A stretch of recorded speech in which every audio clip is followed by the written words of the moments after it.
Welcome to round 2. We are playing against I know Quack Fu.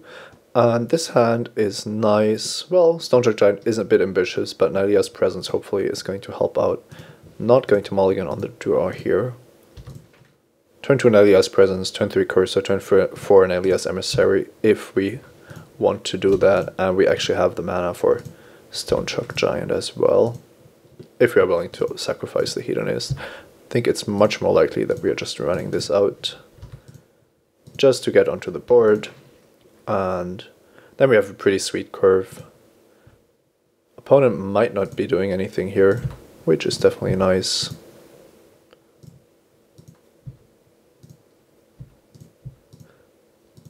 With the Hedonist in play, turning this into a monster is a lot easier, but currently we can't even cast it, so that's something for the future. Unknown Shores, and then nothing, so could be a 3/2 flash creature, not too exciting. Could be a Grip Tide, nothing I really care about right now. Just gonna attack and see what happens.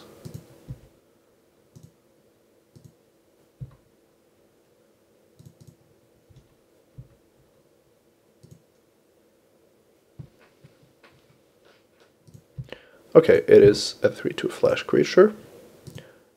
Yeah, this would of course run into all kinds of tricks, but I don't have any. So here the question is if I want to hold the Emissary, but Vulpine Goliath and Sip of Hemlock give me so much stuff to do in the late game that I'd rather just have a 3/3 trample in play and keep on the pressure while, well then later on I can still cast Nalia's Presence. Now, if my opponent has a 3/4 flyer here, then the Nalia's Emissary isn't going to look too great.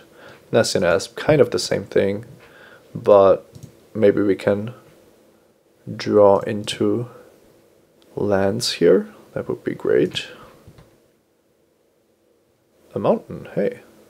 So this probably means that I want to monstrous this, but it also means that I'm kind of not doing anything this turn. What I could do is sacrifice the Hedonist to get a card like Nessian Asp into play.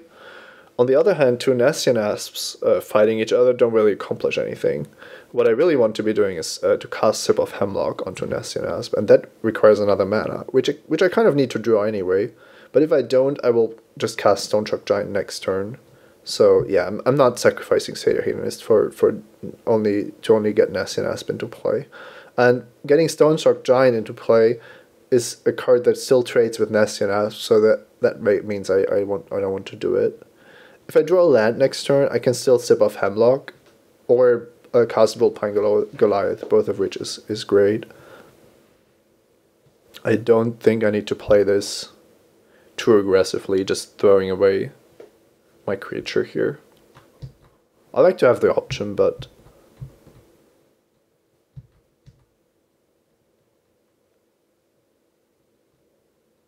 yeah, Nessian Asp is most likely getting Sip of Hemlocked.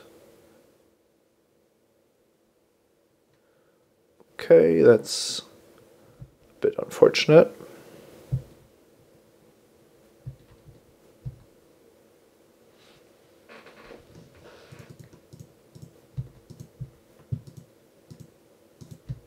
Oh, I could have just blocked here.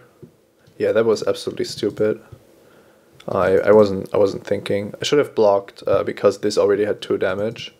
Could have been a trick by my opponent, but I couldn't really believe that my opponent would allow this trade, so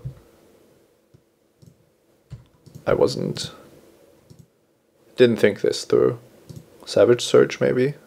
Yeah, so this is what it would have happened.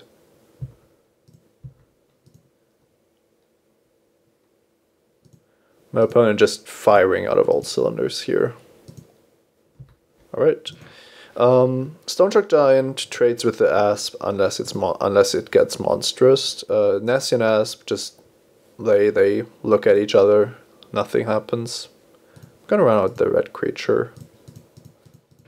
That's at least a creature that my opponent has to respect going into the late game. Of course the same holds for Nessian Asp, but oh, that's unfortunate. Nessian Asp probably getting monstrified here. And then I really want to draw a land for a sip of Hemlock. Of course, I'm not chump blocking here. Voyaging Satyr. So, one thing I could do here is cast Nessian Asp and try to double block. It might be my best way to win this game. I just need to get onto the board. I'm running into all the tricks there are, but even losing these two creatures to a trick could still mean that I win the game. Because if I draw a land, I have Sip of Hemlock, and then my hand is actually really, really good. Okay, not happening. Sea God's Revenge happened. Yeah, that was quick. And I feel like we were pretty close to getting there, but on the other hand, really far away from getting there. Alright. Not gonna board in a 6-drop. Fate into Antiquity doesn't look like it's a card that we need or want. Gardens of Miletus is nice to block one of his fatties, but our deck should be good against fatties, so I'm not gonna bring that in. Question is, again, if Cutthroat Maneuver could be better than Boon of Erebus, but this looked to be a game where tempo is quite crucial. I also like the Boon against ambitious time to feeds, so just gonna try it like this. Try to play first and see what happens. Alright, Traveler's Amulet, Voyaging Satyr, some nice cards, not gonna mulligan. Don't have a Swamp yet, that's kind of the bad part about this hand, but everything else is really solid. Okay, there's a Swamp. I'm gonna start with the Mana Acceleration, and then I can decide if I want another Swamp or the Mountain for the splash. Cast Blood Troll Harpy as well, and get going. With Omen Speaker, probably want to keep Voyaging Satyr back to block, so I'm just gonna run out the Harpy and use the Satyr at the end of my opponent's turn.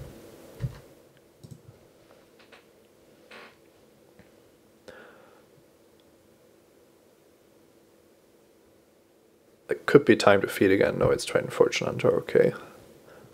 There would have been a pretty good time to feed as well here, these two. And I'm gonna go grab the Mountain. I need that, and I have the Satyr in play against blue-green, so it doesn't look too relevant that I don't have the second black. Elias Emissary. Now next turn I can bestow that. On the other hand, next turn I might want to Sip of Hemlock. But on this board, bestowing looks a lot stronger. So I'm going to commune with the gods to see what I hit. Leafcrown Dryad and Cavern Lampad. Okay, both of these don't really work in my curve. I could hardcast Leafcrown Dryad, but that's pretty bad. Bestowing Cavern Lampad on Blood Troll Harpy looks like a really nice way to win this game. Bestowing Nylea's Emissary first, and then the Cavern Lampad maybe. Yeah, looks stronger than Leafcrown Dryad to me, so I'm gonna take that. And it does mean I'm not playing anything here, but I'm gonna attack with the Harpy. And now the only problem is if Omen Speaker attacks, it's kind of unclear if I can afford to block with Voyaging Satyr. It would be absolutely horrendous to lose it to Savage Search, because all my plays are 6 mana next turn. Now with my game plan, I really don't want to cast these bestow creatures on their own. Okay, so this is interesting. Opponent gets a 4/4 reach, but the question is if he's racing or not. Okay, he is. Could have also decided to hold back to block my Harpy. On the other hand, if I deal with the Fortune Hunter, then the Leafcrown Dryad blocks the Harpy. So I'm just gonna, I think I can just race this. It's just a ground creature, and I want to be racing anyway because my opponent has Sea God's Revenge. So hitting for 5 here could motivate my opponent to hold back the Triton Fortune Hunter. This still looks like a trade, and I don't know if my opponent wants to wants to raise here. Ordeal of Nalia on Wave Crash Triton, tapping down the Harpy is a huge tempo swing, of course. So this definitely changes the math. Now, my options is Sip of Hemlock on Triton Fortune Hunter just to stay alive a little bit longer.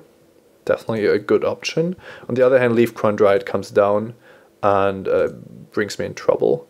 I could just put Erebus's Emissary on Blood Troll Harpy and threaten lethal next turn. Now, that's not exactly lethal, but by discarding Cavern Lampad and Sip of Hemlocking a creature, it is. Okay, on the other hand, I don't have the Intimidate then. So how do I make sure that I win this game? I can't afford to lose to a... Well, I can't really play around Sea God's Revenge. I don't think that's really an option. I could bestow the Emissary because that's pretty good against Sea God's Revenge. On the other hand, I can just Sip of Hemlock the Wave Crash Triton. Opponent goes to 10, and then I just try to kill him with the Emissary next turn. That looks like a pretty good plan, and my opponent might not want to hold back the Fortune Hunter. And I'm playing around any other targeting effects that could target the Triton. It also is a play that doesn't show my opponent that I'm close to killing him, because it looks like a defensive play from his perspective. He just sees the tapped Harpy, but knows he's on 10, so an additional 10 damage isn't likely to happen. So we see the attack for 5 here, and now it, of course, a Nessian Asp just makes our whole plan look a lot worse. Yeah, that's what's happening. Okay, so we can still easily win this. Oh, we can actually, no, we can't. I thought we can. Now that we've drawn the land, it's a lot better, and it is, but it's not as good as I thought. So the thing is, I can now Sip of Hemlock the Asp. I can also Cavern Lamp at the Harpy, but all of this isn't lethal. I can Erebus Emissary the Harpy, then it's 8 power, and threaten the discard of Cavern Lampad. So that would force Nessian Asp to chump block, which definitely isn't bad. The problem is that Triton Fortune Hunter is threatening to kill me with any kind of trick. Now it's relevant that Temple of Abandon put the card on the bottom, because it means that at least the top card of my opponent's deck isn't great. So the options are, in both cases, I'm holding back the Satyr to block with it. I think that's really out of the question. And I either want to force Nessian Asp to chump block, or I just want to kill it with Sip of Hemlock. The thing about forcing it to chump block is that my opponent might just take the damage, hoping that I don't have another creature. Depending on his hand, that's a legitimate line. Both of these lines lose to my opponent killing the Satyr. I'm just dead to not being able to block the Fortune Hunter then.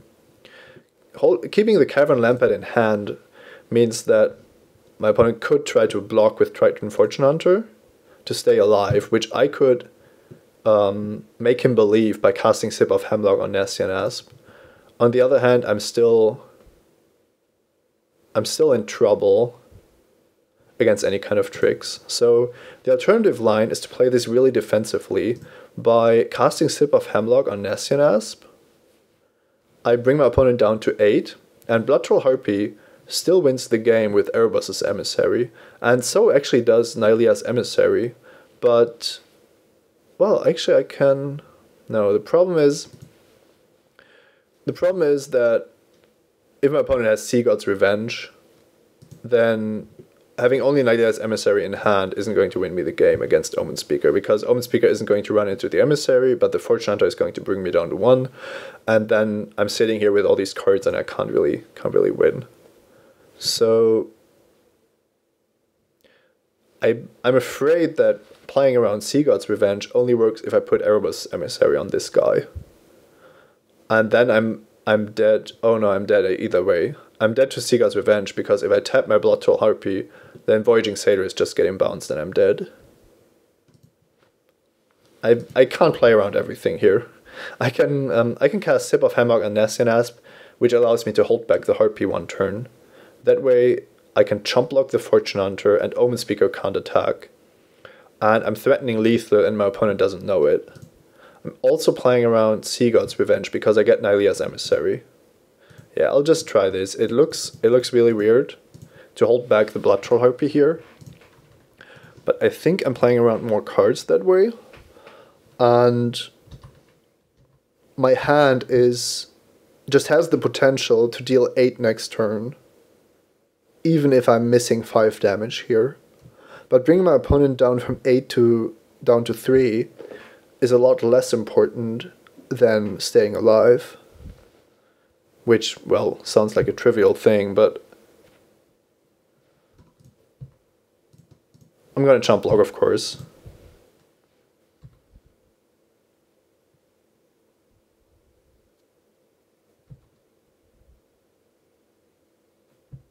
Okay, so now Savage Surge is still a problem. But I think that if my opponent Savage Surges this, after I put this, well, yeah, now I can't put the Lampet on to have lethal. I need to put the Emissary on. So Savage Surge, I need to kill the Fortune Hunter, and then the Leaf Crowned Riot kills me exactly with the remaining creatures. But I'm not going to play around everything here. Can't afford to.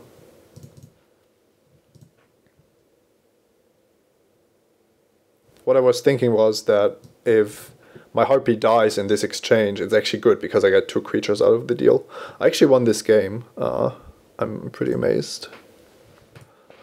Alright, game 3. 2 of the Triton Fortune Hunters is very good. Cutthroat Maneuver might be what I want once again. Fade into Antiquity. My opponent has basically only shown Leaf Crowned Riot.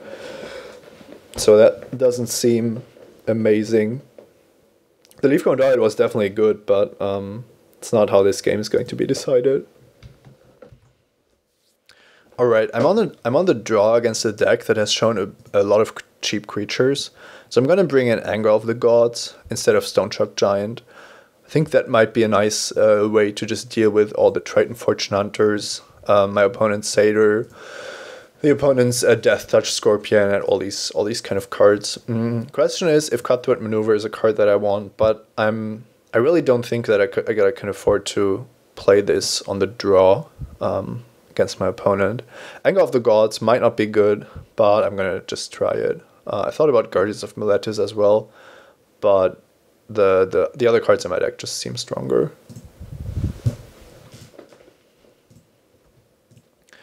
The mass removal is just potentially powerful because my opponent hasn't seen it.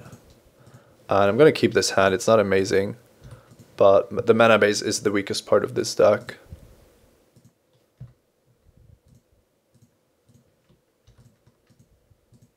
And here I could fetch the mountain in the upkeep just to not draw it, and then I play the second amulet. The fact that I brought it in Anger of the Gods means that I kind of want to not play the Hedonist until I know more about my draw steps. Looks like I'm drawing only lands, so that keep might be... I might get punished for the keep. Yeah, too many lands in a row.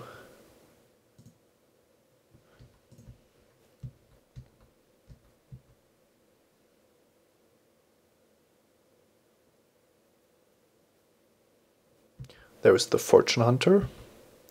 And I think I'm forced to just try to trade these, maybe with the help of Boon of Erebos.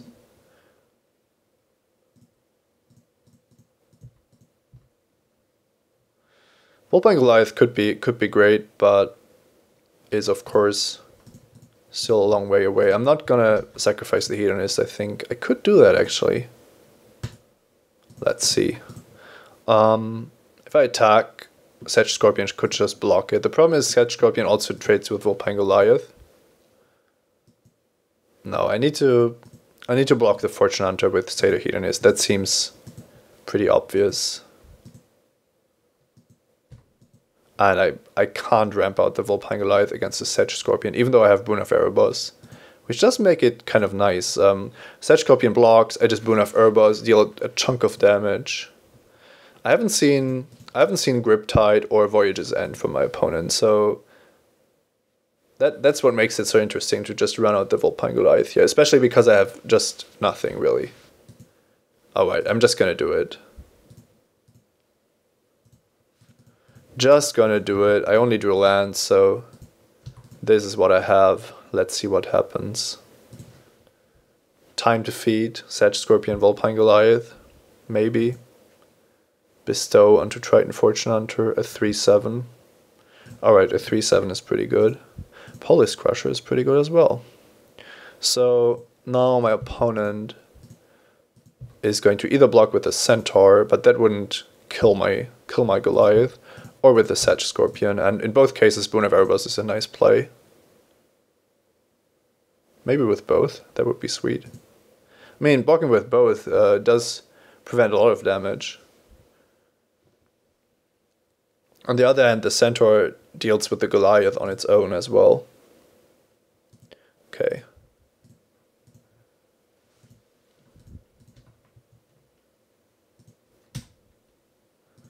No Death Touch, and we get the Police Crusher into play. From now on, the banned Centaurs can block Vulpine Goliath without dying, so it's questionable if the Goliath can continue to attack. But Police Crusher should be pretty good here. Okay, Leaf Crown Dried, 5/9 reach, so my opponent opting not to draw a card there. And now, of course, turning this into a 7/7 doesn't accomplish much. So I'm just gonna try to draw into something relevant here. Sip of Hemlock, for example.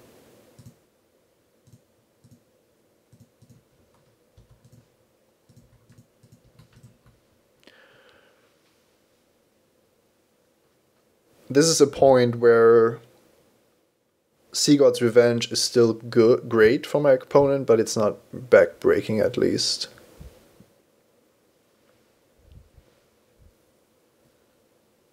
Because I'm already up to quite a lot of mana. Okay, that's unfortunate. I still think that not monsterifying was the correct play. So here I can trade Vulpine Goliath with Ferris Band Centaur, and then I'm facing down 2 2/2s. And otherwise I'm dealing damage with the Goliath, actually.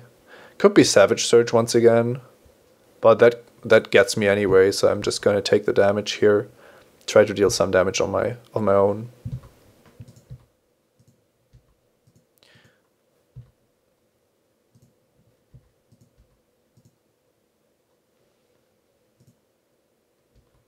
Yep, that would have gotten my Goliath either way, so don't feel bad about that.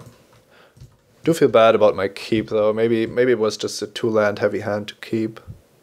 I thought with my deck it was really something I could do, but it looks not to be the case. Opponent keeps 1 card on top, so I really need to draw a Keepsake Gorgon at this moment.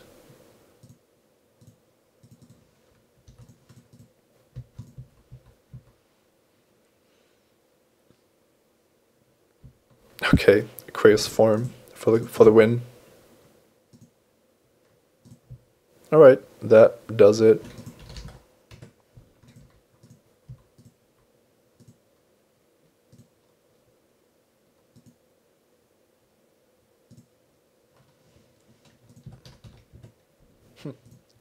We have ourselves a fan. I'm just gonna click on draw a card to see if I was anywhere close to drawing something. But yeah, I mean, I had a feeling that the Savage Surge was coming, but I didn't really have anything against this. If I don't monstrous the Police Crusher, this still fights profitably with Vulpine Goliath, so yeah, don't really know except for maybe just taking a mulligan. That's the thing I regret about this game.